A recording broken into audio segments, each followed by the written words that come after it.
We tell ourselves a comforting lie that civilization always moves forward. From stone tools to spaceships, the arrow of history points up.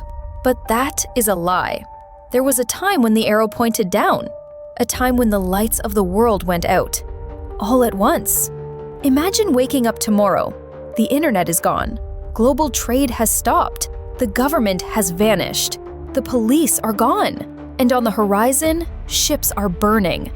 This isn't science fiction. This actually happened. The year was 1177 BC. In less than 40 years, the greatest empires the world had ever seen, the Egyptians, the Hittites, the Mycenaeans, were wiped off the map. They didn't just fall, they were erased. Who did this? Was it a mysterious army from the sea? An ancient climate apocalypse? Or was it something much more terrifying? Something that could happen to us? Welcome to the first end of the world. To understand the murder, we first have to know the victim. Before the collapse, the Late Bronze Age was surprisingly like our world today. It was globalized. From Greece to Afghanistan, the world was connected. Kings sent letters to each other calling themselves brothers. They traded spices, gold, ivory, and most importantly, tin. Think of bronze as the plastic of the ancient world. It was everywhere. But to make bronze, you need copper and tin. Copper was easy to find. But tin? Tin was rare. It was their oil. To get it, they built massive supply chains stretching thousands of miles. It was a complex, efficient, and wealthy system. It was perfect. And that was the problem. Complexity is fragile. Like a row of dominoes, if you push one, the whole world falls. Then they arrived. Egyptian records call them the Sea Peoples. We don't know who they were. We don't know what language they spoke. We only know what they left behind: ash. They weren't just pirates. This was a migration of death.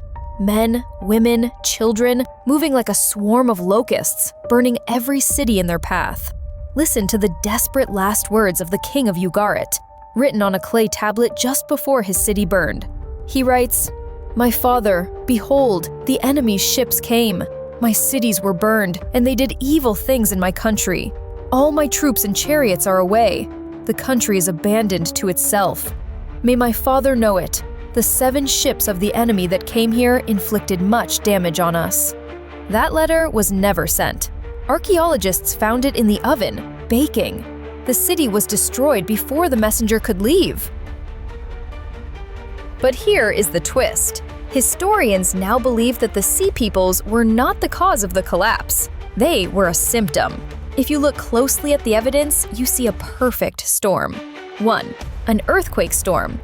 Geologists found evidence of massive seismic activity across the Mediterranean in this exact period. Cities were already cracked. 2.